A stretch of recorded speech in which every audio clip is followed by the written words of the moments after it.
So what does definitive mean, and why is it always included in tier lists? So I've seen two different definitive triangle strategy tier lists, and both of them, like one of them just straight up gets like certain information about units wrong. So, and then the other one has like really strange criteria, like how good is the unit in a vacuum by itself in a game where a lot of the units interact with each other. Like if it's just how good is it in a vacuum, like Julio is not nearly as good in a vacuum because he needs battery, like he needs to battery things, like that's his whole point. So like, all right, so all right, I have a problem with calling something definitive, and there's a very basic reason for that.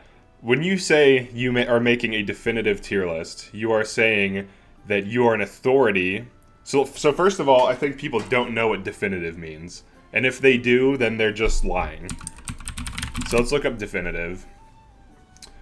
Of conclusion or agreement, done or reached decisively and with authority. A definitive diagnosis. So definitive generally means that you are as close to objectivity as you can be, and that your conclusions are basically the consensus of a community that knows of like experts. So like the best players agree with you, essentially. So we are too early in the metagame for this game for there to be a definitive tier list. Even my own tier list, which I think is more accurate than the two definitive tier lists out there, still probably has some inaccuracies because there are very likely going to be things that will be discovered, and I'm aware of this, so I wouldn't put definitive in the title of my video. Does it appeal more to people, and is it good for like clickbait? Probably. It probably gets more people to click on the video because like, oh, this is the definitive tier list. There's like two of them. So this is funny. There's two definitive tier lists, and both of them have different conclusions. So who's right, right? If one of them is truly definitive, who's right? It turns out they get some things right, but they get a lot of things wrong. A lot of people undervalue Corentin for some reason. I don't know why this is. Early game, he has Icy Breath, Frosty Fetters, Wall of Ice. All of these cost 2 TP. You have an AoE that freezes the ground. You have a single target spike that silences 80 to 90%. This is extremely good at shutting down enemy mages and healers. He can create a Wall of Ice. He has AoE damage, single target spike and silence, and he can create an ice wall to waste enemy turns into like turtle and like have your team be tanky. This is early game. And then he eventually gets TP on ice and then can cast one of these for free each turn. So he, like early game with a battery, he has options. Late game without a battery, he has options. Late game, like mid to late game, with a battery, he can spam Glacial Moon the whole time. He's ridiculous. Like he's almost like one of the best, if not the best, magic damage dealer in the game. So like objectively speaking, he can do a lot. I've seen some people rate like Narv higher than him. I don't really get why this is. I just don't get it. Narv has literally zero utility. He can heal and he can deal damage, and he has very low proc rate on his Paralyze. Yeah, he does, like, he can heal and deal some damage. Like, Whirlwind is nice sometimes, but not really. Extending your reach is okay, but Glacial Moon hits further than Narv's extended reach. So it's like, you know, and they unlock around the same time. But, like, Hasabara, for example, she's not a good healer because she has to be next to things. She doesn't heal for enough to justify running her. Her damage isn't high enough to justify running her. She basically has less damage than a Roland and less healing, or a Maxwell, and then less healing than, I don't know, any healer. And she has to be right next to things and doesn't heal herself while spike healing AoE. And the spike is like worse than, you know, most, like I think Narv's Sanctuary is probably just better. It heals for a little bit less, but he can use it at range. It can also hit himself. So it's just better. But like objectivity in tier lists is achievable. You just have to define your tier list. Like why you're rating things. So like for example, in the Link King tier list, he talks about availability. This is a dumb thing for this game. For Fire Emblem, where you're doing a fresh save and like New Game Plus isn't a thing, fine, availability matters. But he rated Medina, who isn't even really good until like, I don't know, halfway through or further. And like, I can't give you the exact level or the exact like percentage of the game where she gets TP Physic. Maybe it's like 50 to 70% through the game. But if you're talking about availability, she should not be S tier based on his own argumentation. His claim was that she's S tier because she's the best battery in the game. Sure, but she's not the best battery in the game until at least halfway through. So her availability is halfway through. So how is she S tier? She's S tier because she helps you in the last couple of missions. Based on his own argumentation, that doesn't make sense. He also talked about how good is this unit without the help of other units. Medina is useless without other units. She needs things to battery. What can she do when she can't battery something? She can like heal things, so that requires other units. She can spam elemental stones for some chip damage every now and then with double items. That's not really her best use case, but she can do it, and it's expensive, and if it's on a fresh save, that's not very economical. But how could she be S tier if she's only good halfway through?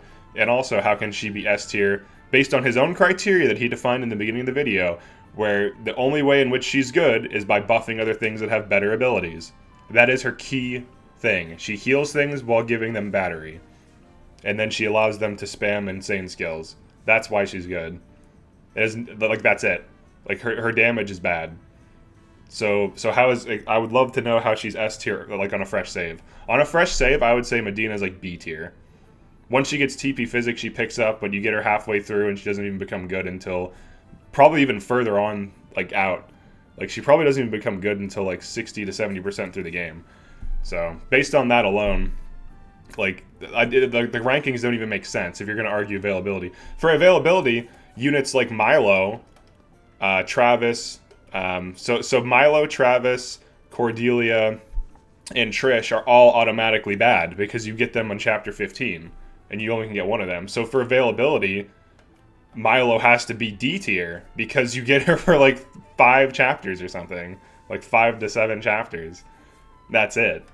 And then same thing for Cordelia, same thing for Travis, same thing for Trish. They would all, just from availability, they'd all have to be D tier. What about Avlora? You get her in chapter 17. She's one of the strongest units in the game. She's probably, like, I think I put her at A tier, and if I didn't, she should be at S, to be honest, especially because of Deathball comp, or just running her with, like, low unit count. But her availability is, like, 3 chapters. She would be, like, F tier. You get to run her for 3 maps, and that's it. And you have to upgrade her as well. So, like, if you're just going by availability and, like, how good they are by themselves, like, these are, like, bad criteria for a team game and for a game that really encourages you to play, like, in New Game Plus. Now, it's fine to make an early game tier list. That's fine. But, like, there's straight-up units you couldn't even rate. Like, how are you going to tell me? Like, you probably won't get Max Ball in your first playthrough. You probably won't get Gromma. You probably won't get Decimal or Time Child. So how would you even rate these units if you can't even unlock them? I didn't unlock Decimal. Here are units I did not unlock on my first playthrough. Time Child, Decimal, Gromma, Maxwell. So based on availability, they'd be zero tier just from availability because I didn't unlock them. But Maxwell is one of the best bruisers in the game with good damage, and Quahog is literally the best unit in the game. And Decimal's, like, at worst a decent, like, ranged siege weapon that just smacks random things chaotically. And then Gromma, she's not the best, but she can evasion tank, and maybe she's like C or B tier. But how can you evaluate units based on availability when you don't unlock them? Then it has to be New Game Plus, right? So then we're evaluating units based on New Game Plus, which is a completely different ball game, because on New Game Plus, everyone's at least level 30 and it can have all their abilities. And once everyone has their abilities, which is, in my opinion, where things actually matter, your fresh save does matter. You could make a tier list for fresh save, but that was not clarified in either video. Like, availability was referenced, but then if we're talking about availability, there's a good, like, 10 units that would just be, like, automatic D tiers just because of availability. Like, this game is designed for multiple playthroughs on purpose. Like, the New Game Plus system increases the difficulty of the game on top of there being different, like, routes to take and different characters to unlock.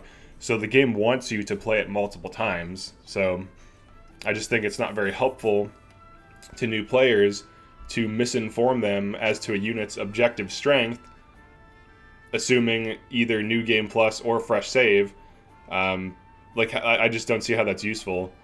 So like you for Fresh Save, you just straight up couldn't do most of these units. You just have to exclude them. For Fresh Save, you would basically just exclude Avlora, Maxwell, Decimal, Quahog, Gromma, probably even the level 15 unlocks. You would probably exclude Cordelia, Trish, Travis, and Milo. Because the reason you would is on a Fresh Save, like these units are only used for like a small percentage of the game. You could still reference them. Like I would say you could still say, hey, if you're going to unlock Milo, she's probably like the best of these 4 because you already have a healer. So, she has good shutdown, evasion. You can make that argument. That's fine.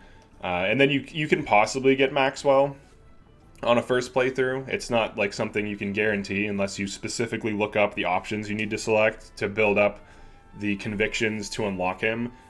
But even so, you would have to like plan an entire playthrough and go and select the right options to get him. On New Game Plus, you generally get him on your first New Game Plus.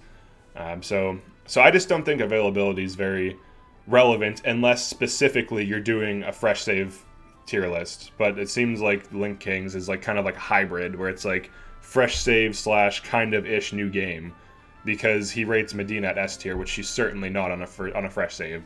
She's like a solid B tier because you don't even get her until halfway, and even so, you don't get TP Physic until like 70% of the way through the game. So how is she S tier if she's only S tier for like 5 maps? Like, wouldn't you have to average it out? So, alright, so that's my general problem with saying that you're a definitive tier list.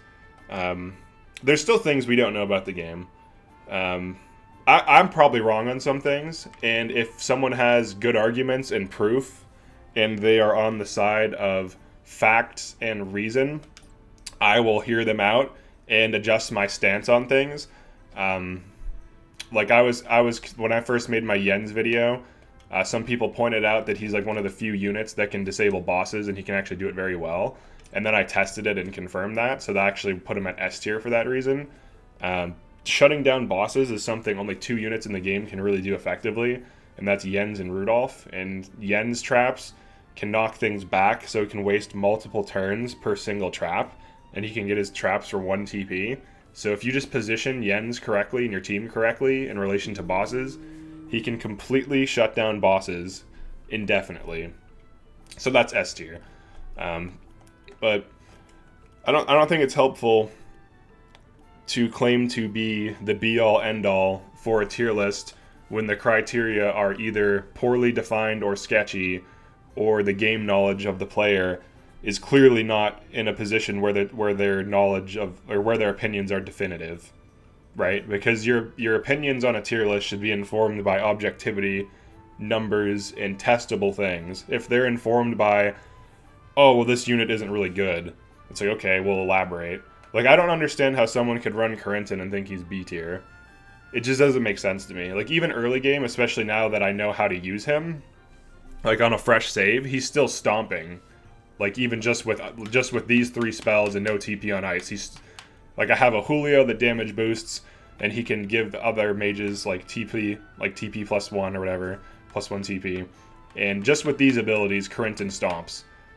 And no other mage can create an ice wall, no other mage can silence at range, and he has damage, CC, and utility for his first 3 spells, and then he gets more damage, more utility, more damage as he improves. So he goes from being like an A tier unit early game to like an S tier unit late game. So placing him at B, and even placing him at B in like LC's video, he put him at B, and I think his criteria for the tier list was that things are, what is it? Like, he's doing a New Game Plus sort of thing. He just didn't understand how Corentin was good for whatever reason. But I mean, like, TP generation and Big Nuke, it's like, come on, man. You gotta test things. I mean, you can always hop on Reddit, you can always watch other people's videos, see like what other people think. Because like the at the end of the day, if like 1,000 or 10,000 people are convinced that Corentin sucks, and then they beat the game like 1 or 2 times and then leave, they basically just missed out on a good unit. So it's not the worst thing in the world, but it's probably more interesting to know that there's more options instead of fewer. So like if I were playing the game and I found out there's only like 10 good options and I'm already running like 8 of them, I might not be very inclined to continue playing the game, and I'll probably just move on because it's like, oh, this is a solved game, there's nothing interesting. But if I find that there's like 20 good options and there's ones that I don't even understand why they're good, that's actually kind of interesting, and I'm probably more likely to continue playing the game and trying things out because there's more variety in the gameplay. So the reason why I have a problem with these tier lists that are undervaluing like extremely strong units is because it's essentially like misinforming the player base as to how certain things work and how good certain units are, and I don't think that's really ideal. And now, obviously, I can be wrong about things too, and if I am, I'll pin a correction and probably make like a follow-up video about something. But whenever I am wrong about something, so I mean that's fine to be wrong, but like to say something's definitive, I think once you put that word on your tier list, you're now claiming to be a be-all end-all authority. And I don't know if this is just done for clickbait, like, oh yeah, check out my there's tier lists out there, but are their tier lists definitive? And it's like, okay. It's like, okay, but how many, like, what do you understand about the game though? Like, how do you know your tier list is definitive? Because as far as I can tell, most of the YouTubers making definitive tier lists make I don't know, 5 guides that are like brief overviews of like some of the units. They don't do extensive testing. They don't do, like, when I did I did a single video for every single character, and I would run that character for at minimum 7 missions. At minimum. I was beating hard mode with really terrible team comps just to test characters. I had team comps that were all bottom tier characters, like just working together, and I would beat hard mode missions with them so that I understood, and I would actively test all of their abilities. I would actively test like where things are good and where things are bad, and I came to a conclusion on each unit based on that. And I did this before I made my tier list. So I did 30 unit videos. I beat the game 6 times on hard mode. I put 250 hours into the game, and I'm sure I still have a few things slightly wrong. I wouldn't say I have a few, like, some things like drastically wrong. Like there's a possibility because like I discovered the deathball team comp once I figured out how ramparts work. But that's exactly why when you make a tier list, you have to know your shit, because like if you don't, then you don't know what you're talking about. Like if you don't even know that ramparts reduces damage by 50% and the deathball team comp exists, which is essentially like a 5-unit team comp that easily beats hard mode effortlessly, and it'll allow you to get deathless with like minimal effort because it's just so powerful because of damage mitigation and damage output, then you think Flanagan's bad because you don't know what he brings to the table. You just look at him as like a weak damage tank that has a single Fury. But he can make his entire team tanky with Rampart for 3 turns. 50% damage reduction on 4 allies. And he himself is tanky. If he gets hit from the front with Ironclad, he takes almost no damage. So the thing about Deathball is most enemies can't even hit him with melee because he's surrounded by other units. And the archers that will hit him will generally hit him from the front, triggering Ironclad. And mages that hit him will deal half damage because you have Sarah Noah maintain shielding stance on him, and then also you can put like Res Ring on him and Amulet of Immunity, and then he's just like a massive tank that can't be touched. And you could also, spike heal him with Medina. This team comp runs Corentin, so he can silence mages. The Deathball can move, doesn't have to sit still. So there's like this whole team composition around Flanagan that's probably one of the best team compositions in general. But both of these, both Elsie and Link King they're not even aware of it because they think Flanagan sucks. And a lot of people think Flanagan sucks, but they didn't test Flanagan.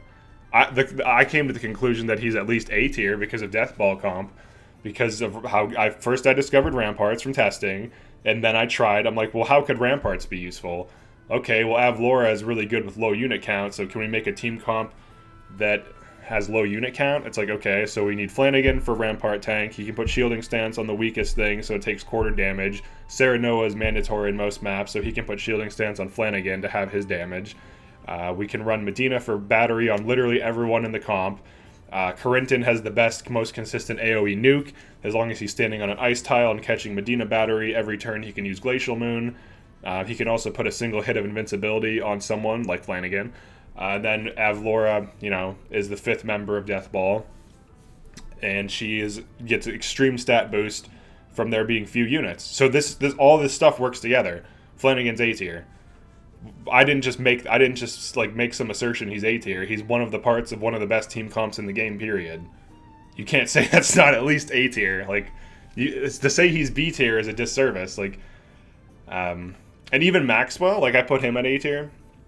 I still think that's fair because high jump spam is good, but there's times where high jump deals 110 to 120 damage, which is usually less damage than a Glacial Moon, and it's much harder to set up than a Glacial Moon. Corentin is always near Medina. Very easy for him to catch battery. He can be on an ice tile. He just needs to get batteried once for 1 or 2 points, and he can Glacial Moon every single turn. And then he can also Glacial Moon Icy Tomb combo, and Icy Tomb costs 3 TP and does more damage. So he can do 4 TP spike and then 3 TP spike, and it does even more damage for the 3 TP, and also conserves more resources. But high jump spam is good, and he is tanky. He's a good bruiser. But yeah, I mean the only unit I might be wrong on is Hasabara, but I still need a very strong argument as to why she's good. She has a toolkit, yes. She can reposition things. She has a little bit of damage and a little bit of healing, but it seems like none of it is very standout and huge. She does have Desperate Defense, which is good, but if she was another healer, she would just be healing at range and not even getting hit, so I don't really consider this to be super good. Her AoEs are kind of on the weaker side, she has 1. Pushback is okay. It's basically the same move Roland has. I don't know. She could be good to some degree. I had her at the lowest, C tier. Maybe she's a B. Maybe that's more fair. I could be wrong about that. I put Narv at B, I believe. I guess he could be A for his range and damage. So that's something I could be wrong. But I would never claim to be definitive. That gets my point. I would never claim to make a definitive tier list. And the only time I would do that is if I had 1,000 hours in the game. I tested every single unit for entire playthroughs with different team comps, and a lot of the basic game knowledge was out, and a lot of the metagame stuff was out. I'm sure there's going to be other things like Deathball that will surface. I'm sure there's a team comp where you just run Avlora with Sarah Noah and just stick them in the corner and have her run around whacking things. I'm sure that's viable. There's probably some other team comps I'm just not aware of that someone will just come up with one day where it's just Milo plus Lionel and I don't know, just a bunch of shutdown things, and you just Fury things at range and tempt things. I have no idea. We don't know what the best team comps are yet. It's still too early, to be honest. It's still too early. Anything with Time Child is ridiculous. If they ever balance the game, that'll change things. If they ever nerf or buff things, that'll change things. But to say that we know who's the best right now, I would say we generally know who's really good and who's not. I wouldn't say we know absolutely who exactly is the best unit or who are the best units. I mean, Time Child obviously for breaking the game, but for normal play, I would say my tier list for New Game Plus at least has the most information, because I actually went out and tried to learn about each character in depth for the limited time I put into them. I still at least did a video on each character, and I didn't just look at their abilities and then just be oh, here's what they do, and then that's the video. I actually played with that character for a minimum of 7 matches, 7 missions. So, yeah.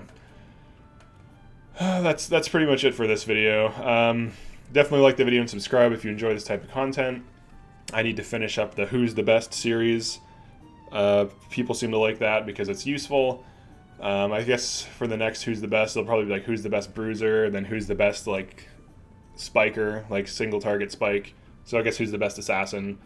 Yeah, I don't think LC and Link King's videos are bad per se. I don't think that they're completely off base. I'd say that they're at least half right in some of their assessments of units. But if you're wrong about a lot of units and you put that your tier list is definitive, you're basically claiming to be an authority figure. So if people give you pushback specifically for that, then that's why. If you're just straight up wrong about a unit, then you're losing your objectivity. or you just don't know, which is fine. Like, it's fine to make a tier list and not know every little bit of information about every unit. But if that were the case, I wouldn't put definitive in my title. I didn't put definitive in my title. Because like the way I look at it is we're all still learning about the game. So to assert that you're an authority figure, especially when you have like straight up half the playtime of me, and probably and I probably have half the playtime of people who've been playing this just nonstop for like 500 hours. There's people that have like probably 500 hours to approaching 1,000 hours right now that probably know more about the game than any of the YouTubers that are covering it. So like there's people out there like that. So like I could be wrong on some things. I would. The thing is though, when someone makes a good argument, I don't care if I'm right. I just care, like I don't care if I'm right for my ego. I care if I'm right so that I'm not misinforming people. I care that I'm right so that when I cover something, it's as accurate as I can make it with as much information as I can put into it. So if someone corrects me and they have facts on their side, I will agree with them. If they can prove me wrong with a strong argument, I will agree with them. I don't look at this as a personal attack or something when someone criticizes my opinions and they have evidence to cite that is true. That's a good thing. That's like if I was objectively wrong about something, I would want someone to tell me, hey, you're wrong about this. Here's the proof. And if the proof was really good and really convincing and the data was objective, I would be like, all right, you're right. Like people disagree with me and my tier list too, but the difference is I don't look at it as a bad thing. It's not a bad thing. You want it, like in order, other people keep you sane. If you're way off base in something and everyone's telling you, then you're probably wrong. Now that's not always the case. Sometimes the masses are wrong. Sometimes majority rule isn't the thing. Sometimes you're going against the grain and you have hard-hitting evidence and proof of something. Like for example, with me and like promoting Roland, like a lot of people think Roland sucks, but I have 3 videos showing how he's good, and a lot of people just don't understand how to use him, and they rush him in and he dies, so that then they make this assertion that he's bad. And that's fine that they think he's bad, but I mean, you can just throw... Actually, these 2 accessories are really good on him. Accuracy Bracelet and Res Earring. And he can just run through enemies and just get tons of crits. So, like, he's not a bad unit. You just have to know how to use him. I would say he's at least A tier. But you have to be able to test things. You have to be able to take feedback and criticism. Just because you have an opinion that you like, it doesn't mean that it's accurate. I mean, there's people that disagree with some of my placements. Some people think Narv should be A tier, and maybe they're right. You know, maybe he is about as good as Frederica spamming spells. But I would say that's kind of a stretch because she has Sunfall, and also she has TPKO plus 1. So she has some management. She also has some more utility. But he has healing. He has a little He has average further range, but her Sunfall is further range than him.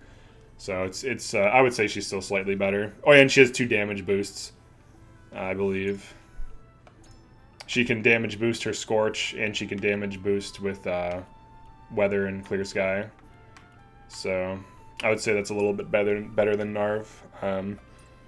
But at least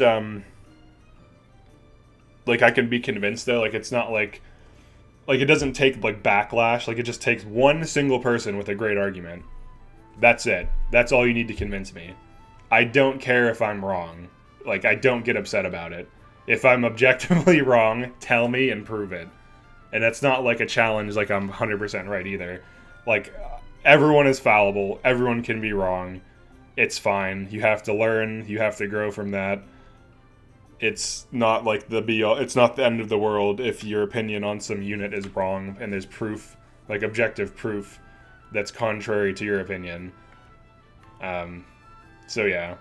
So that's my general thought on definitive tier lists. I don't like the wording.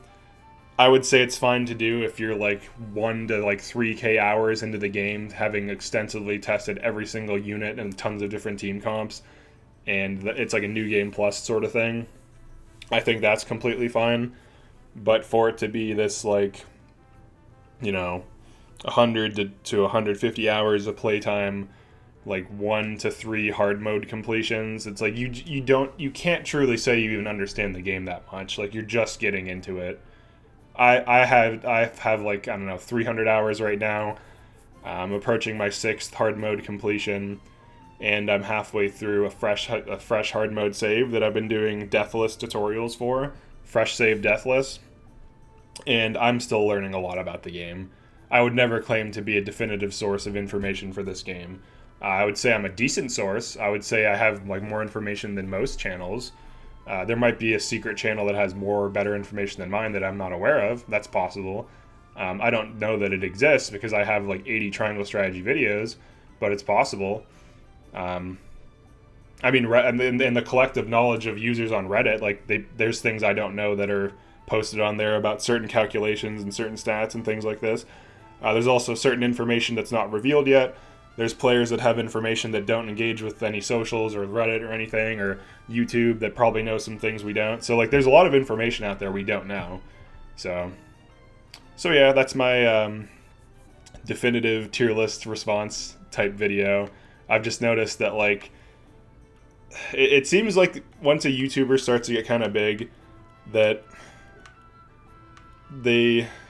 I mean, it depends on how much they read comments. Like, I know once you get so big, it's hard to follow comments. Like, you'd have to like actually go to the video and read them because you probably get so many comments that everything just gets buried. But it seems like the bigger you are, the harder it is to get a feel for what people are saying when they're responding to your content, unless you actively check it. And there's nothing wrong with being proven wrong about something. Like, it doesn't have to be this thing where like, I proved you wrong, you're an idiot. That's not how I view it. I look at it as, hey, I tested this and this is the result. So it's not like an ego thing. It's not like an attack on people. Like, it's totally like I was convinced Jens was good, and it wasn't because I'm gullible and people can trick me. It's because someone made a strong argument and I tested it and I verified, and I also thought critically. It's like, okay, well, who can actually shut down bosses? And it's like almost no one. Jens can consistently for one TP. For one TP a turn, Jens can shut down a boss, like for multiple turns, because it cancels the boss's turn and moves them back 5 squares. And if you knock them off a high ground, they can lose like sometimes like 5 turns, which is insane, because a single Jens can completely shut down 2 bosses off of high ground, which is ridiculous. Yeah, so some other units I might be wrong about. Travis with turn accelerator might be good. I still need to test him more. I put him at B tier, which I think is fair. He might be A tier with the right build, but it would take like a whole team composition, which is fine because like this is a team-based game. I don't think evaluating units by themselves is very useful. So like Archibald by himself is terrible because he has bad mobility and he needs a battery. But Archibald with a battery and a team around him can defend him, throw him on high ground, give him battery so he can spam an escapable arrow. And now he's good. Like, now he's A tier. But otherwise, he's just kind of whatever. Same thing with Lionel. Like, a lot of these units need other units to really shine and excel because they're, like, support-type units. But yeah, that's pretty much it for this video. Thanks for checking this out. Definitely drop a comment as to what you think about all the tier lists so far, or who are the best units and stuff like that. I'm still evaluating, like, units by category right now, where I'm going over the best healer, the best mage, and so on, trying to be as objective as possible and define like things that make up the best healer. So like the best healer has different criteria than the best tank. The best tank has different criteria than the best mage. So I try to come up with like 7 to 9 extremely relevant things that units are competing for, trying to do as these classes. So like the best single target damage dealer, in other words the best assassin, would probably need mobility, would need to be able to be durable like in enemy lines, would probably need really high single like target damage, would need to be somewhat self-sufficient, need escape options. It would have to have all these things, right? So yeah, so I'm trying to be as objective as possible, and I think that's the best thing you can do. No one's going to reach true objectivity. Everyone's going to have like some opinion on things. Their like attachment to some units might come into play, and that's true for everyone, but yeah. Alright, so that's it for this one.